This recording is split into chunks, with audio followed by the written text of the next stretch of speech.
Hello everyone, नमस्कार। स्वागत है आप सभी का हमारे YouTube channel MK competition paradise में।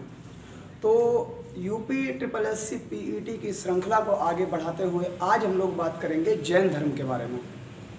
जैन धर्म जो कि आपका इतिहास के टॉपिक में दिया भी गया है, तो हम लोग जो है बिना डिले किए हुए उसको शुरुआत करेंगे, ठीक है। तो ऐसे ही बौद्ध धर्म का भी टॉपिक हो चुका है, आप हमारी प्रीवियस श्रृंखलाओं को देख लीजिएगा। इससे पहले अगर देखा जाए आपका जो मध्यकालीन इतिहास में दिल्ली सल्तनत है उसकी भी क्लास हमने कर ली है, ठीक है। तो आप लोग चैनल पे विजिट करिएगा और उन वीडियोस को देख लीजिएगा, ठीक है। तो चलने से पहले एक बढ़िया सी मोटिवेशन लाइन कि जब आंखों में अरमान लिया मंजिल को अपना मान लिया, जब आंखों में अरमान लिया मंजिल को अपना मान लिया, तो मुश्किल क्या आसान है क्या, जो ठान लिया वो ठान लिया। तो कहने का मतलब हमने ठान रखा है कि इस बार पीटी को जो है क्रॉस करना है, अच्छी मार्किंग लानी है, परसेंटाइल अच्छी लानी है। तो देखिए भाई, शुरुआत करते हैं बिना रुके हुए। तो सबसे पहले अगर बात करें, क्वेश्चन क्या है आपका, आपसे क्वेश्चन कहा जा रहा है जैन धर्म के संस्थापक किसे माना जाता है। संस्थापक किसे माना जाता है या कौन है, आप ये भी कह सकते हैं।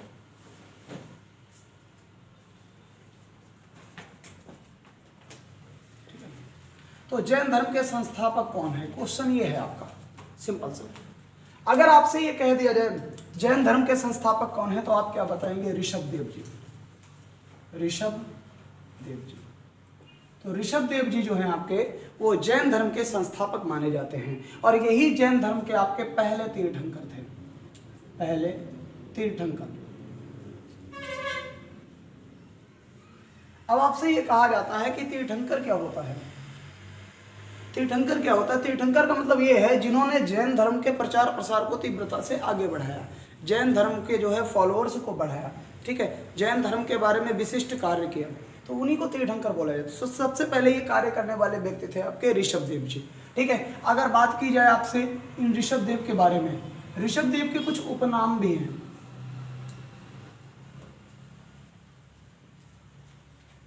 उपनाम की बात करें, जैसे इन्हीं को बोला जाता है आदिनाथ, इन्हीं को हम कहते हैं आदिनाथ।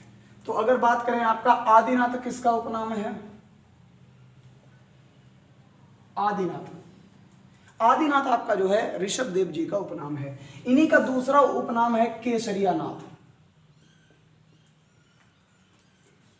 केसरिया नाथ, केसरिया नाथ। केसरिया नाथ किसका नाम है आपका, केसरिया नाथ भी ऋषभदेव जी का ही नाम है। अब अगर आपसे ये पूछ लिया जाए, ये जो है आपके ऋषभदेव जी, इनका प्रतीक क्या था, प्रतीक चिन्ह, प्रतीक क्या था, तो इनका जो प्रतीक था वो था आपका सांड, ठीक है, सांड। तो इनका जो प्रतीक था वो आपका सांड था, सांड, ठीक है। तो आपको याद रखना है कि ऋषभदेव जी का प्रतीक जो है क्या था, तो वो था आपका सांड, ठीक है। अब अगर बात करें, थोड़ी सी मैं इन्हीं के बारे में बात आगे करूंगा।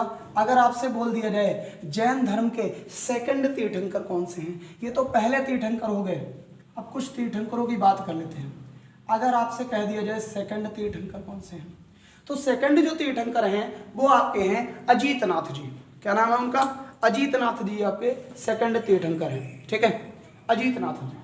तो अब हम लोग बात करेंगे इनकी, ये कौन से हैं आपके, अजीतनाथ जी, अजीतनाथ।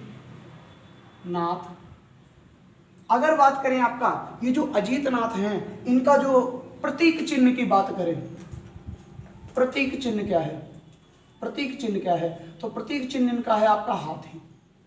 ये एग्जाम्स में पूछा भी जाता है कि कौन से तीर्थंकर का प्रतीक चिन्ह क्या था, ठीक है। तो ये कौन सा है आपका, अजीतनाथ का जो है प्रतीक चिन्ह क्या है आपका, हाथी है, ठीक है। अब हम लोग बात करेंगे तीसरे तीर्थंकर कौन से थे। अगर थर्ड की बात करो, ठीक है, तीसरे तीर्थंकर कौन से थे, तो तीसरे थे आपके संभवनाथ,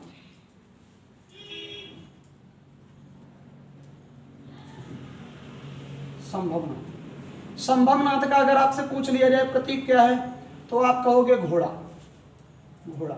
अब बोले सर याद कैसे करेंगे, तो याद रखना आपका जीत तय है जब आप कहां पे विराजमान हो, हाथी पे, ठीक है, आप ऐसे याद रख सकते हो। और सारी दौड़ें संभव हैं जब आपके पास क्या है, घोड़ा, ठीक है। तो इसे भी आप याद रखना। आपका अगर संभवनाथ की बात करें तो थर्ड तीर्थंकर जो हुए हैं उनका प्रतीक चिन्ह क्या है, आपका घोड़ा हुआ।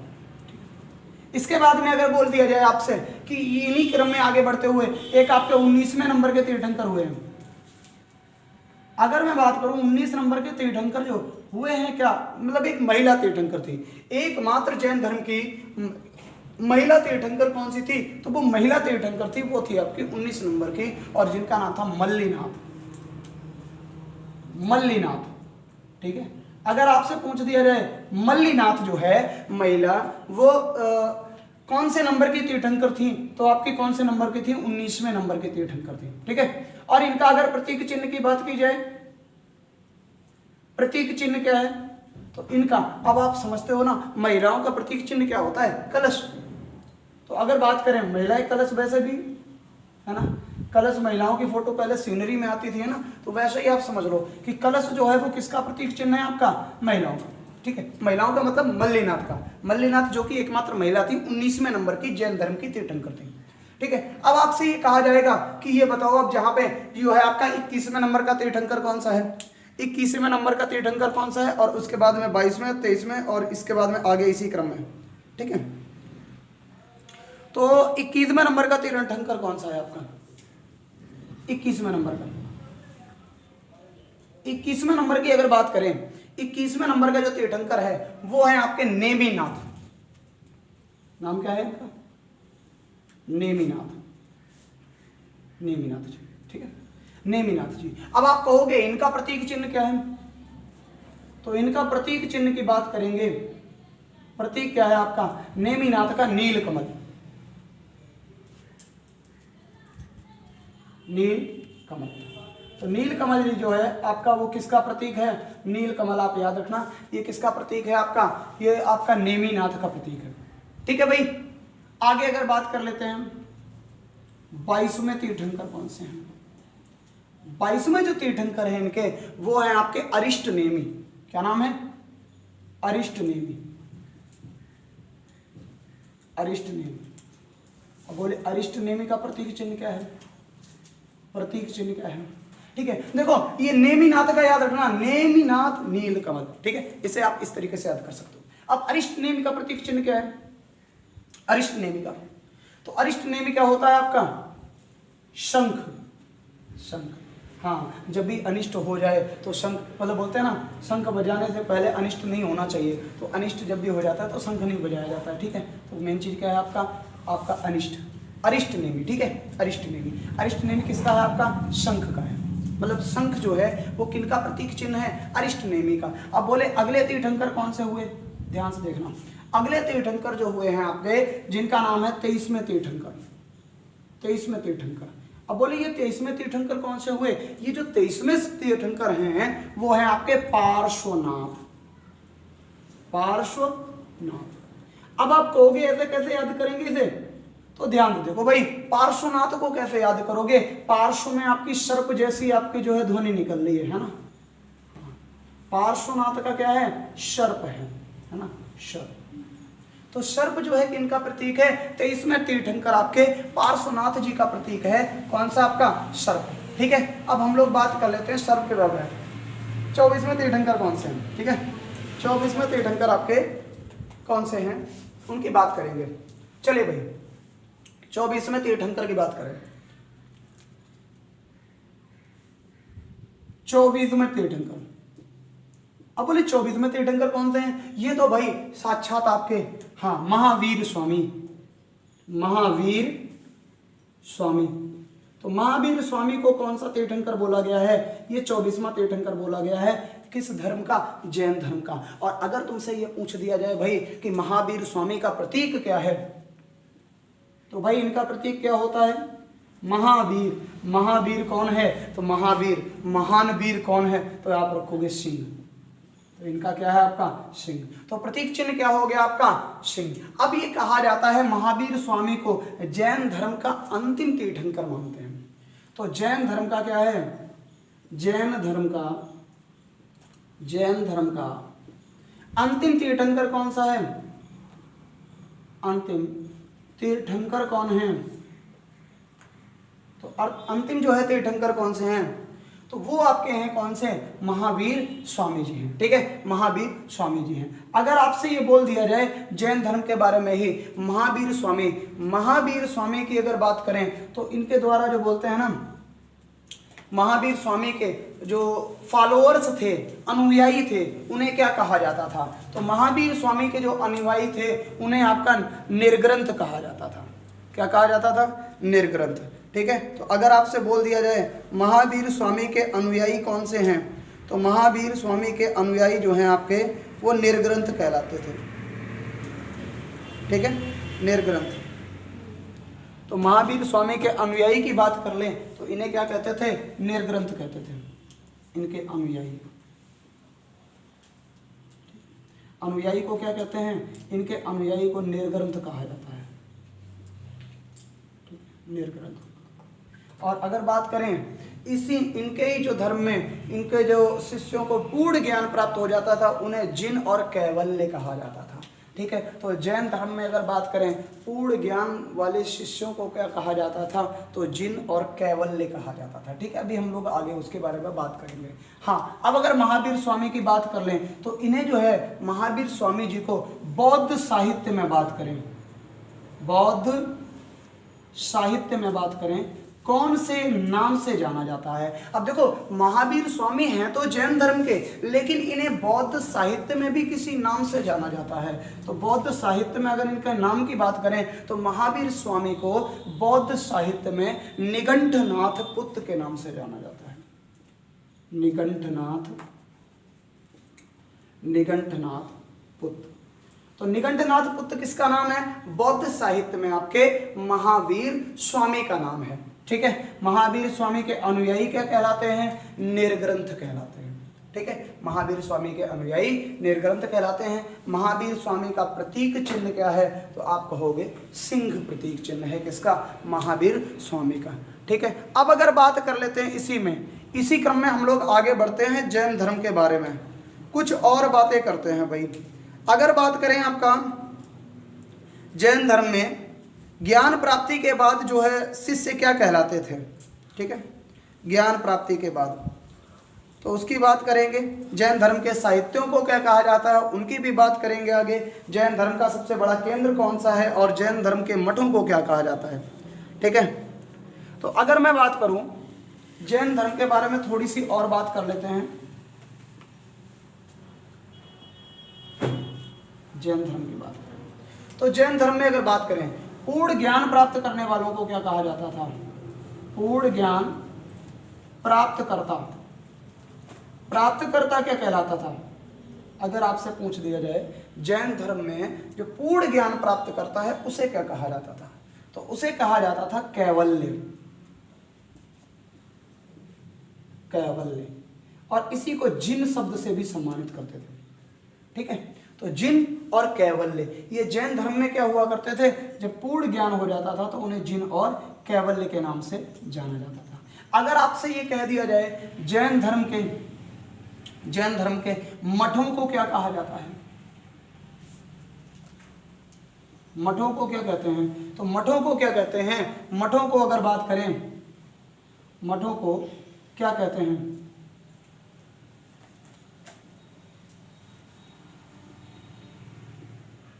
तो जैन धर्म के मठों की बात करें, जैन धर्म के मठों को वसति कहा जाता है।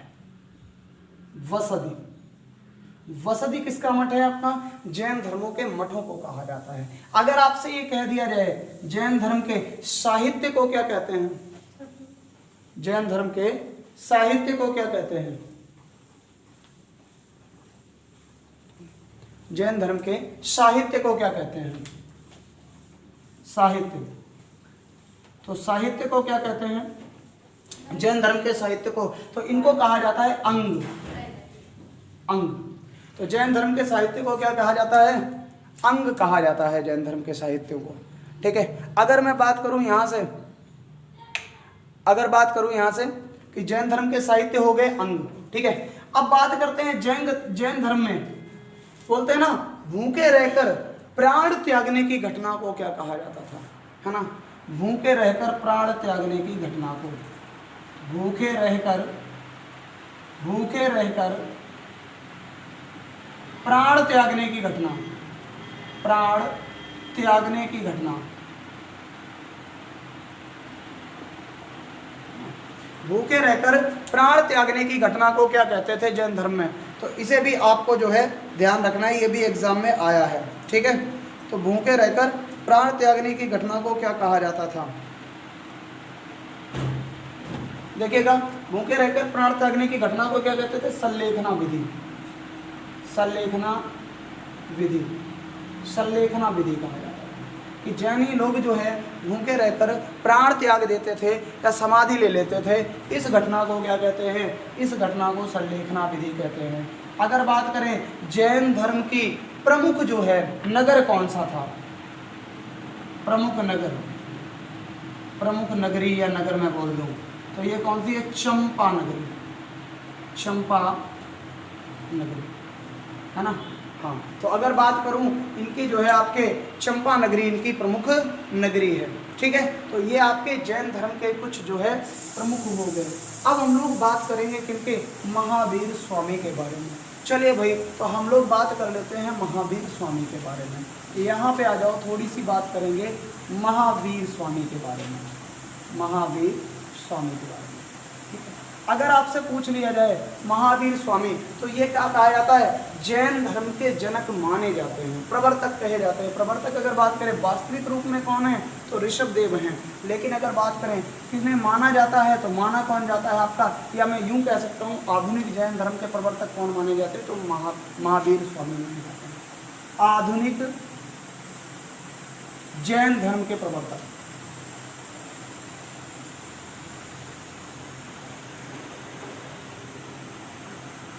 अब बोले आधुनिक क्यों, क्योंकि इनके बाद कोई जैन धर्म का तीर्थंकर हुआ ही नहीं है, ठीक है। हाँ, एक साधु हुए तो थे, ठीक है, उनको भी अभी हम लोग बात करेंगे, सुधर्मन जिनका नाम था, वो हुए तो थे, लेकिन अगर मैं बात करूं उन्होंने क्या किया था, पूर्ण रूप से जो है, हाँ, तीर्थंकर नहीं कर रहे थे, तीर्थंकर नहीं हुए।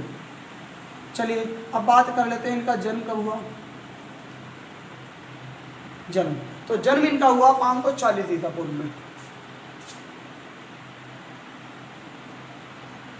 जन्म 540 ईसा पूर्व में। अगर आपसे ये कह दिया जाए इनकी जो है जन्म जो है 540 ईसा पूर्व में हुआ है, कहाँ पे हुआ, तो कुंडलग्राम में,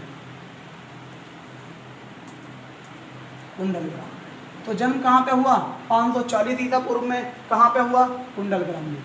अगर आपसे ये कह दिया जाए मृत्यु कहाँ पे हुई, मृत्यु, तो मृत्यु हुई 468 ईसा पूर्व में।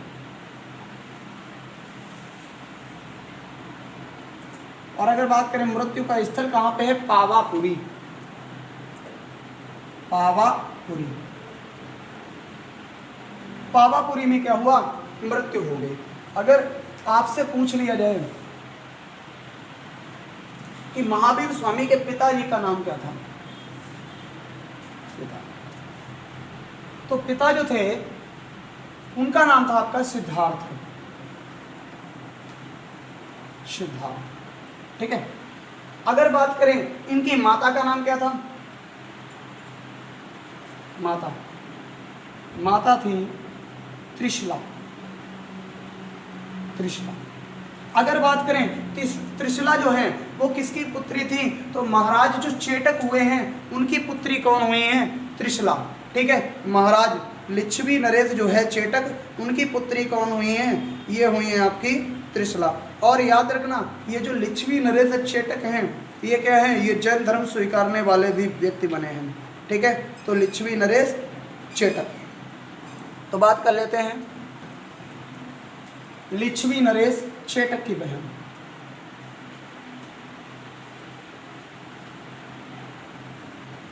चेटक की बहन,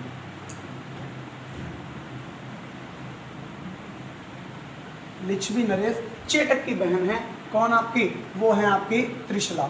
अगर बात करें सिद्धार्थ, सिद्धार्थ के बड़े भाई का नाम क्या था, तो इनके जो बड़े भाई हैं, मतलब अगर बात करें महावीर स्वामी के जो है आपके ताऊ जी, वो कौन थे आपके, नंदीवर्धन, तो इनके बड़े भाई जो थे, बड़े भाई, उनका नाम था नंदीवर्धन।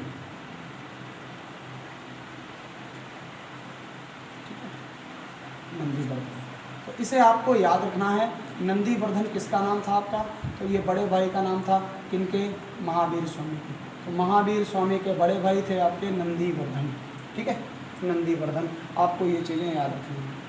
अब अगर बात करें यहाँ पे, माता का नाम हो गया, पिता का नाम हो गया। अगर आपसे पूछ लिया जाए महावीर स्वामी को ज्ञान प्राप्ति कहाँ हुई?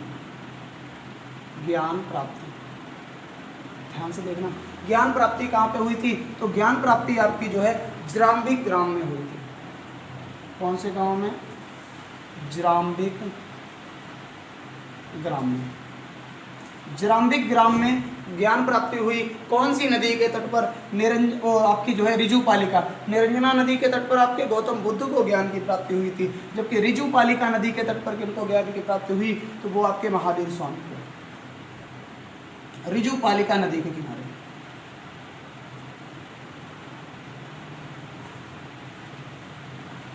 ऋजुपालिका नदी किनारे, ठीक है, नदी किनारे जो है आपका, और किसके? शाल वृक्ष के नीचे, शाल वृक्ष के नीचे, ठीक है। अगर बात करें यहाँ पे ज्राम्बिक ग्राम में, जबकि अगर महात्मा बुद्ध की बात करें तो संपत्ति गांव में हुई थी। और अगर बात करें ऋजुपालिका नदी, उनकी नदी कौन सी थी? निरंजना नदी थी, ठीक है। और कौन से पीपल के वृक्ष के नीचे उन्हें ज्ञान प्राप्त हुआ था? शाल वृक्ष के नीचे महावीर स्वामी को ज्ञान प्राप्त हुआ, ठीक है। अब नेक्स्ट हम लोग चलते हैं। अगर आपसे ये कहा जाए, ये तो हो गया पिता माता, अच्छा, ज्ञान प्राप्ति हो गई। अब अगर बात करें यहाँ पे महावीर स्वामी के बारे में, तो महावीर स्वामी के जो है आपके त्रिरत्न इन्होंने चलाए थे। महावीर स्वामी ने त्रिरत्न चलाए थे। तो इनके त्रिरत्न कौन से हैं, हम उनके बारे में जो है ज्ञान प्राप्त करेंगे। त्रिरत्न, चलिए, तो त्रिरत्न कौन से हैं महावीर स्वामी के? त्रिरत्न, ठीक है, त्रिरत्न कौन से हैं? त्रिरत्न कौन से हैं? तो सम्यक ज्ञान दिख रहा है, ठीक है, हाँ। तो कौन से हैं आपके त्रिरत्न? आपके त्रिरत्न मतलब 3 रत्न थे। कौन कौन से? सम्यक ज्ञान, सम्यक ज्ञान, अगला है आपका सम्यक, सम्यक ज्ञान हो गया, सम्यक चरित्र हो गया, और सम्यक दर्शन हो गया, ठीक है। ये 3 है आपके, सम्यक ज्ञान, सम्यक चरित्र और सम्यक दर्शन। सम्यक चरित्र और अगला सम्यक दर्शन।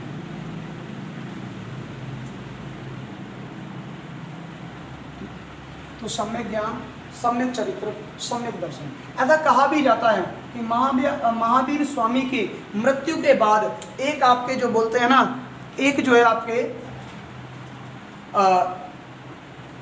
और भी इनकी जगह पे आए, लेकिन वो तीर्थंकर तो नहीं बने। जिनकी बात करें आपका सुधर्मन, सुधर्मन जो थे आपके, वो जैन गुरु बने थे। तो महावीर स्वामी की मृत्यु के बाद अगर आपसे पूछ लिया जाए, मृत्यु के बाद जो है, मृत्यु के बाद जैनी गुरु कौन बना? जैनी गुरु कौन बना? तीर्थंकर हालांकि अंतिम कौन थे आपके? महावीर स्वामी। लेकिन इनकी जब मृत्यु होगी, उनके बाद में जो जैनी गुरु बना, उनका नाम था आपका सुधर्मन। सुधर्मन, ठीक है। तो सुधर्मन जी जो है आपकी मृत्यु के बाद जैनी गुरु बने थे। ये कौन थे? ये गंधर्व जो है आपका से संबंधित थे, ठीक है, गंधर्व गुरु थे। तो इसे याद रखना, इन्हें जो है आपका ये गंधर्व गुरु थे, गंधर्व गुरु।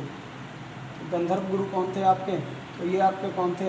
ये आपके थे सुधर्मन। तो सुधर्मन अगर बात करें महावीर स्वामी के मृत्यु के बाद जैनी गुरु बने हैं, ठीक है। अब हम बात करेंगे कि महावीर स्वामी के जो है बोलते हैं ना जैन धर्म की समितियां कितनी हुई। तो याद रखना, अब बात चल रही हम लोग जैन धर्म की समितियां, जैन धर्म की समितियां, जैन धर्म की समितियां। अब बात करते हैं जैन धर्म में 2 ही कुल समितियां हुई हैं। 2 समितियां हुई हैं। अब बोले 2 कौन कौन सी हुई हैं? तो पहली समिति, अब हम लोग इसमें पढ़ेंगे थोड़ा सा डिटेल में। पहली समिति कब हुई?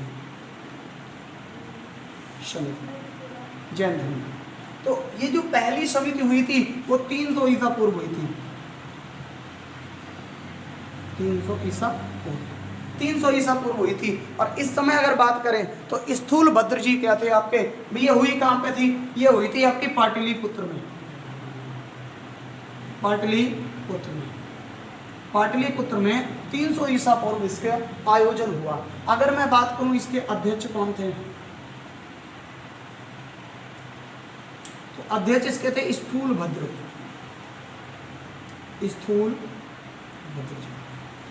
भद्र जी इसके अध्यक्ष जो थे पहली समिति के। और कब हुई थी? 300 ईसा पूर्व हुई थी। अगर आपसे ये बोल दिया जाए 300 ईसा पूर्व में इसमें, हाँ, इसके अगर बात करें कौन सा शासनकाल किसका था, शासक कौन था? शासक तो ये हुई चंद्रगुप्त मौर्य के समय। चंद्रगुप्त मौर्य के समय आपके पहली समिति का आयोजन हुआ था।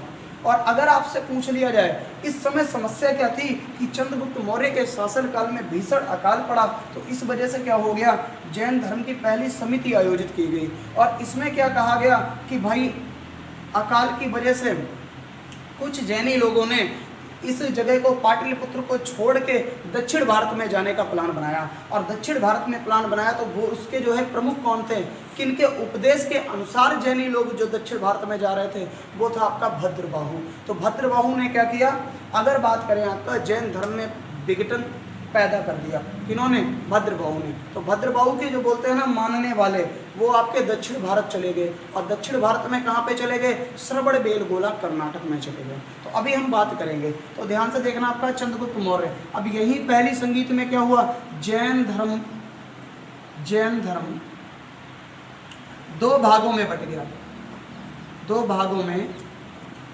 बटा। अब ध्यान से देखना, जैन धर्म 2 भागों में बट गया।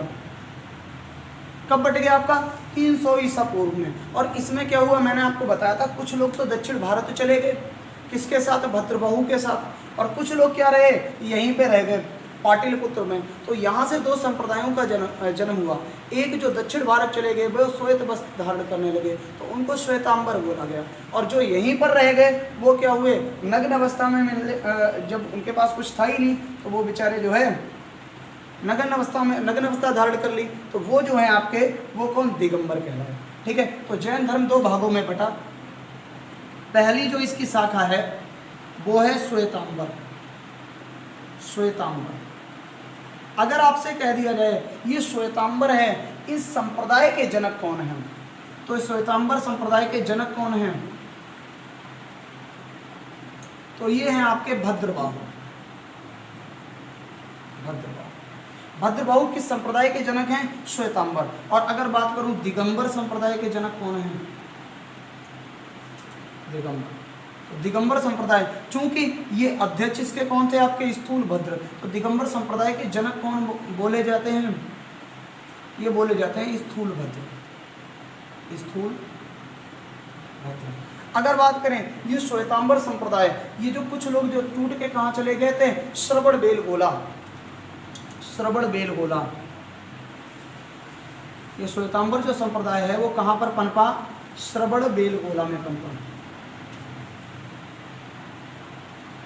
और ये कहाँ पे? कर्नाटक में। और यहाँ पर अगर बात करें, एक विशाल मूर्ति है गोमतेश्वर महाराज की, है ना, जो अगर बात करें बाहुबली के नाम से जाने जाते हैं। और इनकी जो ये मूर्ति है वो किसने बनवाई थी? चामुंडा राय ने बनवाई थी। तो श्रवणबेलगोला में एक आपकी बाहुबली नाम की मूर्ति है। बाहुबली महाराज की मूर्ति जो है, महाराज की मूर्ति है, ये किसने बनवाई थी? मूर्ति किसने बनवाई थी? तो मूर्ति जो बनवाई थी उनका नाम था आपका चामुंड राय।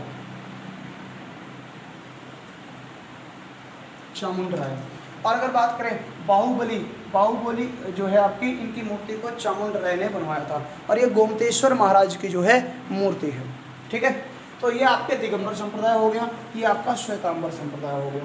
अब हम लोग बात करेंगे जैन धर्म की दूसरी संगीति कब हुई, ठीक है, और इसके बाद में इसके परिणाम क्या हुए, और फिर बात करेंगे जो आपके पार्श्वनाथ द्वारा जो 4 व्रत दिए गए हैं वो कौन कौन से हैं। तो अब हम लोग चलते हैं आपके जैन धर्म के जो है अगली समिति पर। तो अब हम लोग चलेंगे जैन धर्म की दूसरी समिति।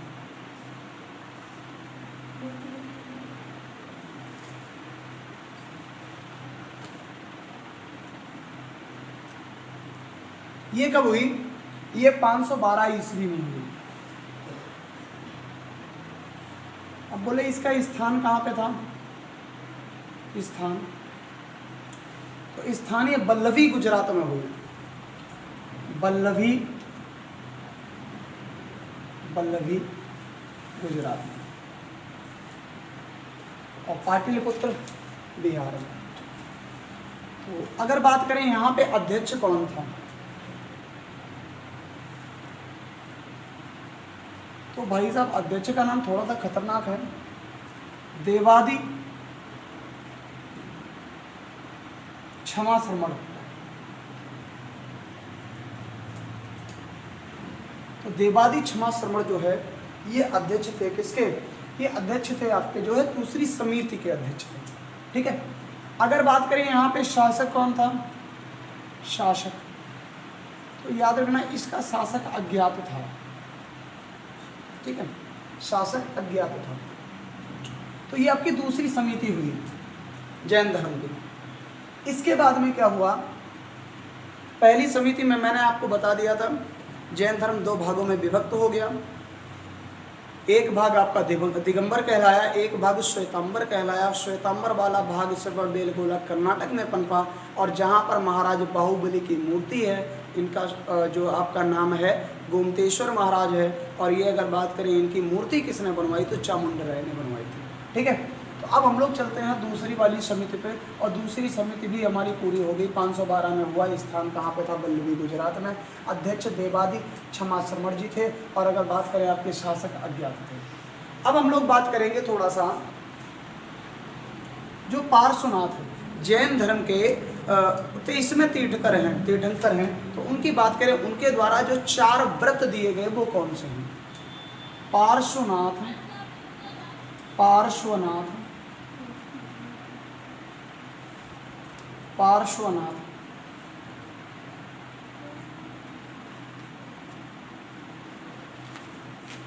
पार्श्वनाथ द्वारा दिए गए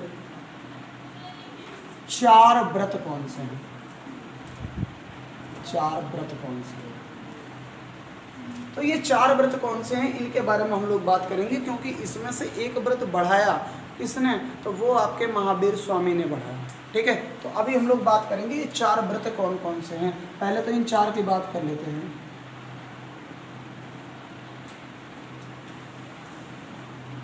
पहला है अहिंसा, अहिंसा। इसके बाद में अगला है अचौर्य, अगला है आपका अपरिग्रह,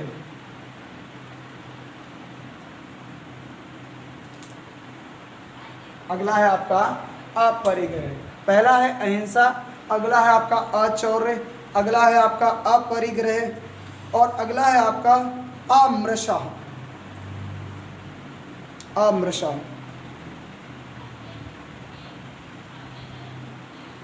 अमृषा।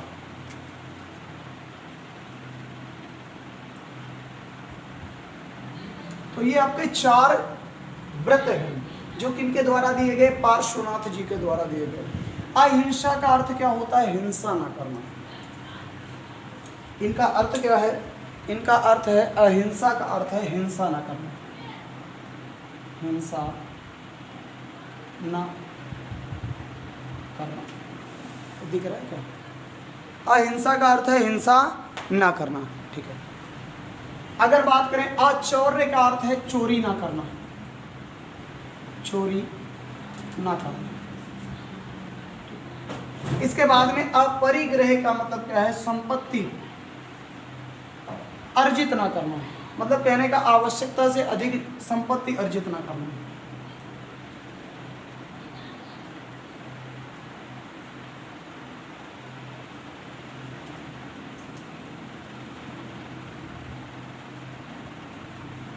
ठीक है।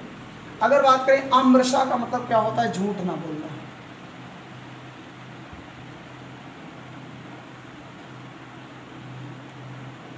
मतलब ये आवश्यकता से अधिक संपत्ति को अर्जित ना करना। कहने का मतलब ये है कि मतलब बोलते हैं ना इनलीगल, जिसे बोलते हैं ना गैर कानूनी संपत्ति को अर्जन ना करना, ये आपका अपरिग्रह है। ठीक है। और आम्रशा का मतलब क्या है, आपका झूठ ना बोलना। इसी में आपका जो पांचवा व्रत जोड़ा आपका वो महावीर स्वामी ने जोड़ा और उसका नाम था आपका ब्रह्मचर्य। ये किसने जोड़ा, ये महावीर स्वामी ने जोड़ा। और इसका अर्थ है इंद्रियों को वश में रखना, है ना। इनका मतलब है आपका इंद्रियों को वश में रखना।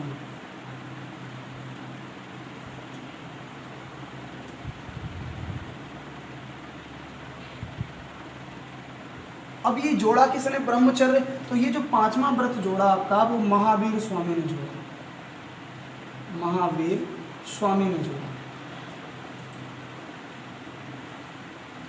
स्वामी ने पांचवा व्रत इसमें जोड़ा। वो कौन सा जोड़ दिया, आपका ब्रह्मचर्य व्रत जोड़ दिया।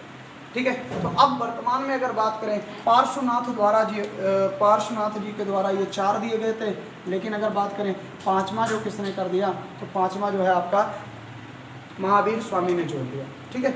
अब हम लोग बात करेंगे इन्हीं के बारे में, थोड़ा सा जैन धर्म के बारे में।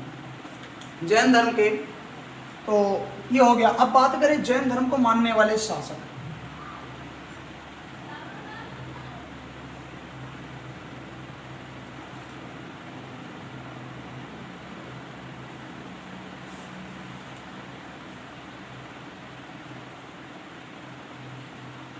जैन धर्म को कौन कौन से शासक मानते हैं, तो सबसे पहले मैंने बताया था चेटक।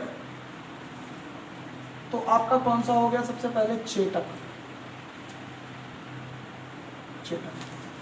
इसके बाद में अगर आपसे बोल दिया जाए तो चेटक के बाद में कौन से हैं, चंद्रगुप्त मौर्य।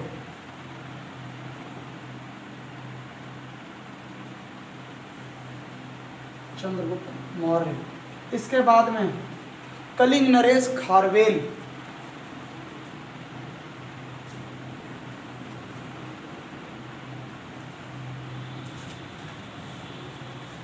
याद रखना इनका जो है सबसे फेमस जो है अभिलेख है जिसे बोलते हैं हाथी गुम्फा अभिलेख। ठीक है। अगर बात करें अगला कौन सा है, संप्रीति।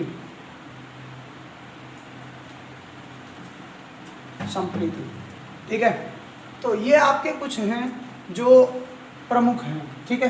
तो इन सबको आप जो है 4 शासकों को याद रखना। ये जैन धर्म को मानने वाले प्रमुख शासक बन गए हैं। ठीक है, प्रमुख शासक हैं। इनमें से क्वेश्चन कई बार पूछा जाता है कि जैन धर्म को मानने वाले प्रमुख शासक कौन कौन से हैं। तो ये आपके कुछ शासक हैं जो आपके जैन धर्म को मानते हैं। ठीक है। तो इन्हें जो है आपको याद रखना। संप्रीति किस वंश से था, संप्रीति आपका अगर बात करें तो मौर्य वंश से संबंधित था। ठीक है। संप्रीति आपका मौर्य वंश से संबंधित था। अगर आपसे और कह दिया जाए, एक आध क्वेश्चन और है, जैसे अगर बात करें जैन धर्म के मौलिक ग्रंथ कौन से हैं,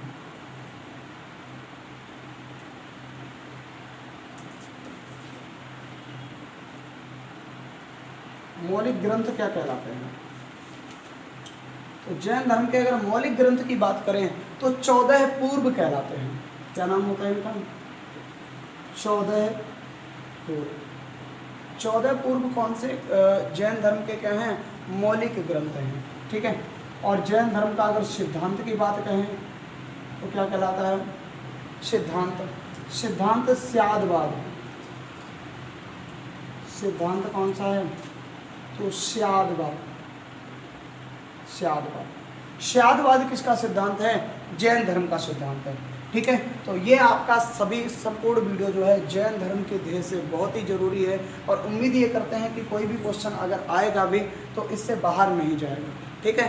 तो अब कहने का मतलब ये है, अगर आपको वीडियो समझ में आया है, अच्छा लगा है, तो चैनल को सब्सक्राइब करें और वीडियो को हमारी लाइक करें। ठीक है। और इसी तरीके के वीडियो हमारी जो है यूट्यूब चैनल पे आपको मिलते रहेंगे।